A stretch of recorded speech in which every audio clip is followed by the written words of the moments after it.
Bom dia a todos. Nós vamos iniciar a nossa preleção de hoje, mas antes vamos fazendo a nossa elevação. E assim, nesse momento, vamos fechando os nossos olhos, vamos deixando do lado de fora todas as nossas preocupações, que nós possamos, nesse momento, entrar em contato com o nosso mentor individual. Vamos agradecendo a ele tudo aquilo que ele nos proporciona. Vamos, nesse momento, nos elevando até Maria, Mãe de Jesus. Vamos nos sentindo envolvida em seu manto azul fluídico de amor. Vamos pedindo a Maria que dê-nos sempre força para que nós possamos vencer a cada dia. Vamos pedindo a Maria também que nos eleve a seu Filho amado Mestre Jesus, agradecendo ao Mestre seu Evangelho Redentor, seu Evangelho que nos ensina a ser pessoas melhores. Vamos indo nesse momento de encontrar Deus nosso Pai e de joelhos em espíritos vamos agradecendo ao dom da vida através da prece. Pai nosso que estais nos céus, santificado seja o vosso nome, venha a nós o vosso reino, seja feita a vossa vontade, assim na terra como no céu. O pão nosso de cada dia nos dai hoje, perdoai as nossas ofensas, assim como nós perdoamos a quem nos tem ofendido. Não nos deixeis cair em tentação e livra-nos, Senhor, de todo mal. E assim, nós vamos então iniciando a nossa preleção junto com toda a espiritualidade do bem. Hoje nós vamos falar de um tema que é sobre a genialidade.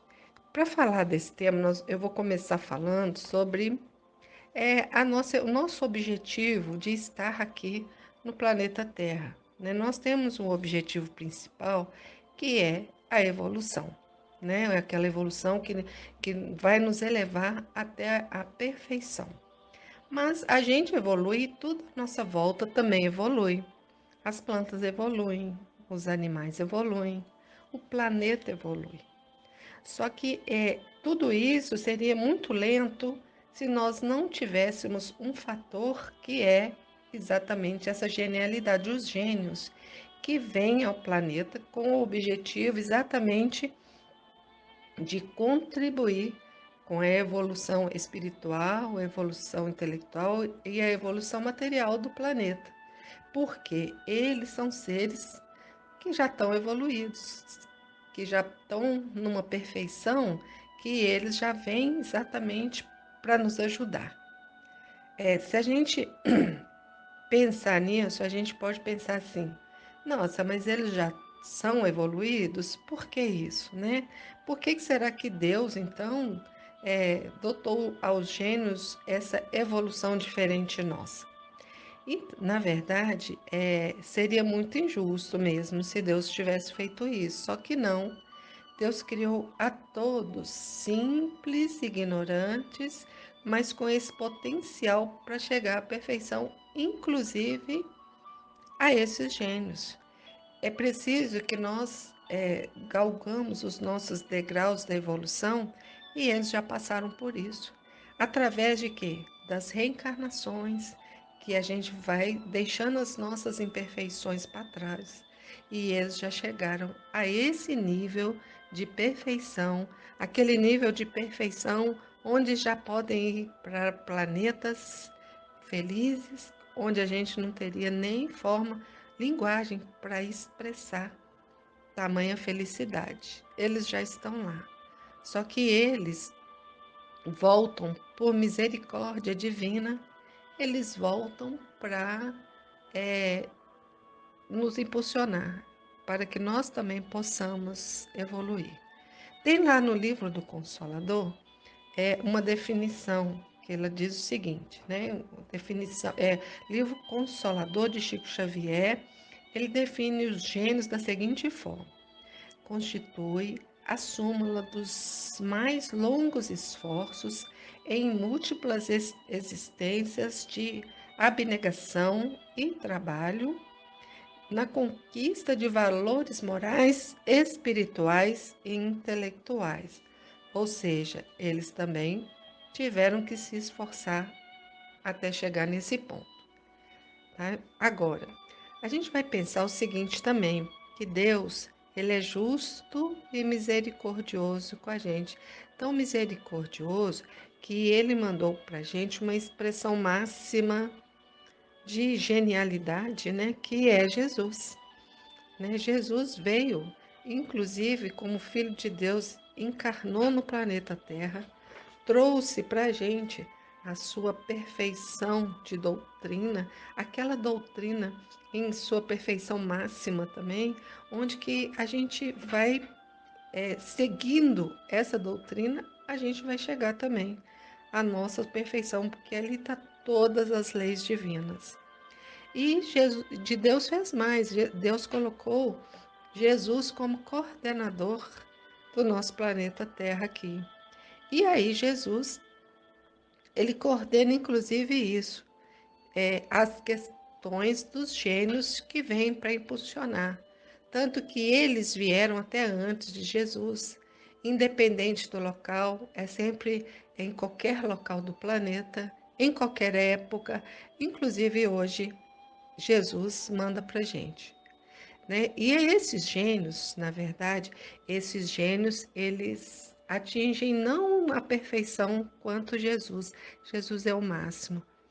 Né? Eles atingiram um grau muito maior do que a gente, mas ainda não como Jesus, ok? E esse intelecto, né, desses gênios que vêm à Terra é tão diferente, tão superior de todos nós, que muitas vezes eles são ditos como estranhos. Em toda época aconteceu isso, ditos como os loucos, como os anormais. A gente vai ver, por exemplo, Galileu Galilei, né, que foi condenado, e muitos deles são condenados à morte, a serem queimados, exatamente porque trazem algo tão espetacular que a gente ainda, muitas vezes, nós ainda não compreendemos. Mas Jesus, ele vai mandando conforme aquilo que a gente vai necessitando, sim. Então, você está precisando na área da ciência, ele manda Aristóteles, né, ele é um grande exemplo que está aí, né, que evoluiu muito na parte da física.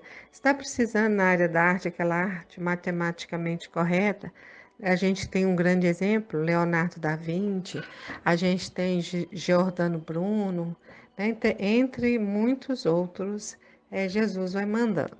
Jesus mandou também os chamados gênios do amor, que são aqueles missionários que têm uma envergadura moral tão elevada que eles vieram para conduzir as pessoas sim, a um nível espiritual, para que todos nós atingíssemos também essa evolução espiritual como eles. A gente tem exemplo Moisés, a gente tem exemplo São Francisco de Assis, Buda, Gandhi. Então são esses seres que vieram, né, para proporcionar nessa questão evolutiva, mas a nível espiritual. Agora, se falando de todos os outros gênios, a gente poderia ficar aqui eternamente falando, porque são muitos. Mas nós vamos destacar aqui apenas três. Nós vamos falar de Platão, de Albert Einstein, e nós vamos falar de Stephen Hawking. Platão, ele nasceu 428 anos antes de Cristo em Atenas. Ele era discípulo de Sócrates. Sócrates era pobre. Há quem diz que ele era analfabeto. Naquela época, todo mundo que era pobre não tinha oportunidade de estudar. E Platão, como seu discípulo, ele escreveu todos os pensamentos de Sócrates, tá? Então, e Platão, ele deixa várias frases assim célebres aí. Nós vamos falar algumas, por exemplo. Tente mover o mundo. O primeiro passo será mover a si mesmo. Outra frase. Não espere a crise para descobrir o que é importante em sua vida. Outra. A coisa mais indispensável ao homem é reconhecer o uso que deve fazer ao seu próprio conhecimento. Tá? Então, assim, são frases que estão aí, que são eternas. Ele deixou vários livros e ele escrevia muito por mitos. porque ele achava que a linguagem na Grécia, né, grega, ela era muito pobre para expressar aquilo que ele queria dizer. Um dos mitos mais importantes deixados aí é o mito da caverna, que assim é eterno. Todo mundo que quer estudar filosofia estuda o mito da caverna e ele é tão importante que ele se aplica a qualquer atividade humana. Eu vou falar assim, resumidamente, né, como que é esse mito da caverna, que é o seguinte, ele mesmo manda imaginar que existe uma caverna habitada por seres que dela nunca saíram, tá? E eles estão acorrentados no fundo dessa caverna. Entre esses seres, né, essas pessoas que estão lá, existe uma parede. Entre eles e a parede existe ali uma fogueira, tá? E no final, depois da fogueira, existem alguns homens ali que são chamados de amos. Esses homens, eles ficam ali conduzindo mais ou menos essa fogueira, assim, mexendo na fogueira, formando sombras, e essas sombras, então, são vistas só pelos acorrentados lá embaixo. Então, os acorrentados só conseguem ver aquelas sombras ditadas pelos amos aqui, né? Só que um daqueles acorrentados começa a ficar incomodado e ele se solta e ele consegue ver a luz da fogueira e vai em direção a ela com muita dificuldade. Ele vai para o lado de fora. E ele, quando consegue ir, depois de tanta dificuldade, ele vê um outro mundo, ele conhece a maravilha. E aí ele fica feliz, mas triste ao mesmo tempo pelos outros que ficaram lá atrás. E ele volta para resgatar. Então, a simbologia disso aí. Os homens das cavernas somos nós, simples, ignorantes. As sombras vistas por nós é a ilusão de sermos pessoas apenas físico-material. Usamos, somos nós, todos somos nós, tá? Também em outro nível mais, um pouco mais evoluídos, né? Que a gente está aqui para evoluir.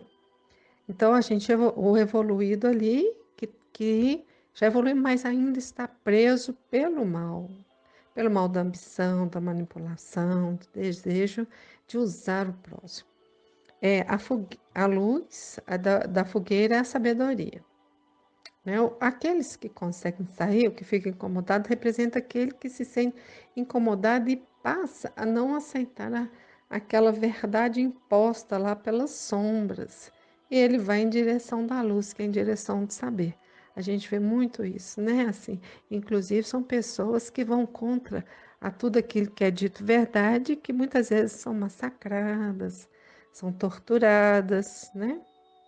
A dificuldade ali, que eles tiveram dificuldade extrema, né, para poder sair da caverna, representa as nossas reencarnações, que mostra como é penoso, né, escalar os degraus e conseguir ver a luz e se adaptar a ela.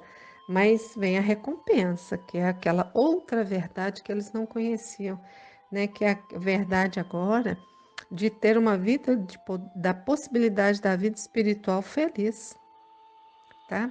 E aqueles que voltam, isso aqui que é importante.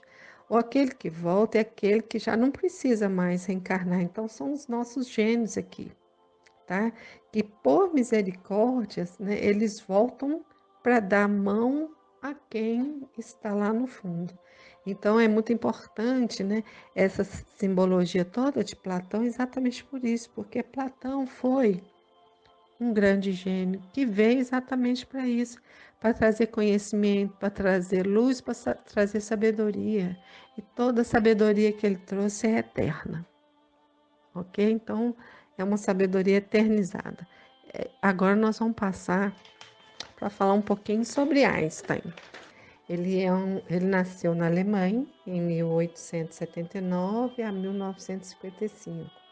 Ele, para começar, ele tinha dificuldade, ele era dislexo, né? Mas, aos 26 anos, ele faz uma teoria, que é a teoria da relatividade, que revoluciona a física. Mas ele ganha o prêmio Nobel pela teoria fotoelétrica, que é outra coisa que ajudou muito a humanidade, assim, um benefício muito grande né, de produção de energia em residência, em fábricas, em propriedades rurais. Ele também, em seus estudos, ele viabilizou a fissão nuclear que deu origem à bomba atômica. Mas como diz ele, né? Ele jamais imaginou esse uso para o mal e ele viu todo o efeito que aconteceu, que foi usado na guerra, que provocou muita doença, isso perturbou muito ele, né? Mas ele foi humilde o suficiente, apesar, né, dele, como ele falou, nunca imaginou que pudesse ter sido usado. Ele foi humilde para tentar resgatar isso aí. Ele se tornou presidente do comitê de cientistas para o uso pacífico, né, dessa teoria dele, dessa fissão nuclear, né? Então é uma forma de arrependimento que ele teve. Tá? Ele também, ó, ele era um membro também da Associação contra Racismo, e ele mostra para a gente também aquela simplicidade, apesar de toda cabedal de inteligência que ele tinha, ele era simples, ele era humilde, né? Quando ele reconhece, né, lá ele arrepende, ele foi humilde, foi tentar resgatar. E a simplicidade ele mostra muito assim no próprio físico dele, né? Assim, os cabelos desgandanhados, a roupa simples, era só aquela sandalinha mesmo. Então, assim, isso é para mostrar para gente como é que os gênios vêm, cada um trazendo uma proposta, trazendo uma forma nova de ver a vida, né? Você, no caso aqui do Einstein, ele poderia ser daquele cientista extremamente orgulhoso, ele demonstrou assim que era cientista super inteligente, mas que era humilde, né? Ele acreditava em Deus e tudo. Agora nós vamos falar de um contemporâneo nosso, que ele morreu em 2018, né? Poderia estar vivo ainda. É o Steve Hawking. Esse Steve Hawking, né? Ele foi um grande cientista, mas ele ficou tetraplégico porque ele teve aquela doença, né? Esclerose lateral amniotrófica, que é uma doença degenerativa e progressiva, e no final os comandos ele só fazia comando para o computador, usando só os movimentos da bochecha aqui. Nem mais nada mexia nele, quer dizer, nem isso impediu que ele continuasse a promover, né, o que ele veio trazer, que é esse legado dele, né, dentro da física, e ele era também cosmólogo, né? Ele falou muito sobre o buraco negro, né? Isso tudo foi ele que fez essa teoria aí. E ele traz para a gente, né, além desse legado na física, aí, o principal legado que é essa superação das dificuldades, né? Porque é muito importante para a gente. Agora, gente, vamos pensar na gente, né? A gente, às vezes, por causa de uma dor de cabeça, a gente deixa de fazer aquilo que a gente tem que fazer, diferente do Steve Hawking, né? Ali, por causa de um dia que está chuvoso, de muito calor, de muita chuva, de preguiça mesmo, a gente acaba deixando de fazer. A gente tem que lembrar que nós temos os nossos dons também, mas a gente não está, né, na categoria lá de gênios, mas nós podemos ser bons naquilo que a gente faz. E é naquilo que a gente faz no dia a dia mesmo. Nós podemos ser geniais, né? Na nossa, junto onde a gente estiver, no trabalho, no centro espírita, no nosso lar, né? Então, podemos ser geniais na nossa convivência com o outro, porque nós temos as nossas aptidões e nós temos os nossos talentos que devem ser usados, primeiro para nós mesmos, depois para o próximo e depois para o progresso do planeta, tá? Agora, só para finalizar, então, a gente conhece os nossos limites, né? Nós não somos gênios, né? Nós ainda estamos no processo, mas nós podemos ser humano no sentido real da palavra, humano naquilo de semear o bem, de semear a luz, de ser fraternos, né? E isso é que é importante para nós, e isso é que é o que eu gostaria de deixar aí para vocês. E nesse momento nós vamos fechando os nossos olhos e que nós possamos assim agradecer a toda a espiritualidade que esteve aqui conosco nesse momento. Nós possamos nesse momento encher o nosso coração com muito amor e fazer uma vibração a todo o bem universal. Vamos fazendo uma vibração a todos aqueles que estão aí para nos servir, que não precisam mais, mas que vieram para trazer o progresso do nosso planeta Terra.